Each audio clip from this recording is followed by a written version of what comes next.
અંકલેશ્વરમાં ઉત્તરાયણ પર્વને ધ્યાનમાં રાખી વન વિભાગ દ્વારા શહેરના વિવિધ સ્થળોએ પક્ષીઓના બચાવ માટે કરુણા અભિયાનના કેન્દ્રો પર સેવા આપી હતી। અંકલેશ્વરમાં ઉત્તરાયણમાં આકાશમાં રંગબેરંગી પતંગો ઉડી રહી છે। જો કે આ રંગબેરંગી પતંગો વચ્ચે કેટલાક પક્ષીઓ તેની દોરીથી ઘાયલ થતા હોય છે। તદુપરાંત કેટલીક વખત દોરીમાં ફસાઈ જવાથી મૃત્યુ પામતા હોય છે।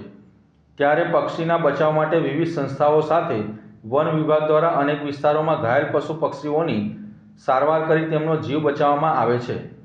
અંકલેશ્વર ભરૂચ પણ 10 જાન્યુઆરીથી 20 જાન્યુઆરી સુધી કરુણા અભિયાનનો પ્રારંભ કરવામાં આવ્યો હતો।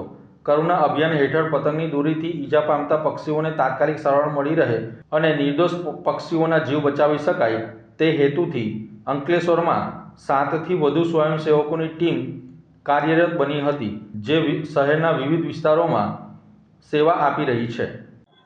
મારું નામ કૌશિક પટેલ છે, એનિમલ લવર્સ અંકલેશ્વર।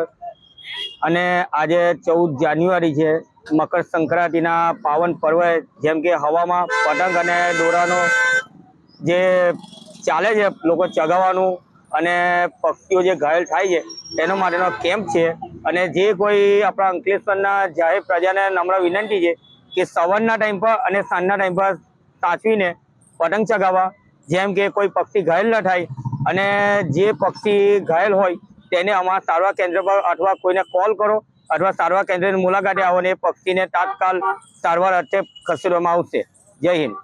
સામાજિક વનીકરણ વિભાગ ભરૂચ રેન્જ ઓફિસર દ્વારા અત્યારે 2026માં તારીખ 10 જાન્યુઆરીથી 20 જાન્યુઆરી દરમિયાન કરુણા અભિયાન ચાલી રહેલ છે, જેમાં પાકા દોરા કે જે કાચ પીડાયેલા હોય એવા દોરાથી કોઈ પક્ષી ઘાયલ થાય તો તેના સારા રીતે અંકલેશ્વર સિટી અને નગરપાલિકા વિસ્તારમાં 10 જેટલા સ્ટોલ ઊભા કરવામાં આવે છે, જેમાં અલગ અલગ NGOના સ્વયંસેવકો અહીંયા કાર્યરત છે।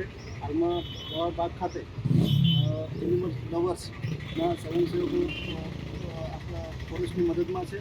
જાહેર જનતાને અપીલ છે કે કોઈ પણ જગ્યાએ આપણને કોઈ ઘાયલ પક્ષી દેખાય તો તાત્કાલિક નંબર પર જણાવેલ નંબર પર સંપર્ક કરો, જેમાંથી કોઈ પણ અમારા સ્ટાફ કાં તો NGOના કોઈ પણ સ્વયંસેવક આવીને પક્ષીને લઈ લે છે અને એમને જ્યાં પણ સારવાર કરાવવાની હશે ત્યાં અમે અમારી રીતે સારવાર કરાવીને એની માગણી કરવાની આગળની કાર્યવાહી કરી છે।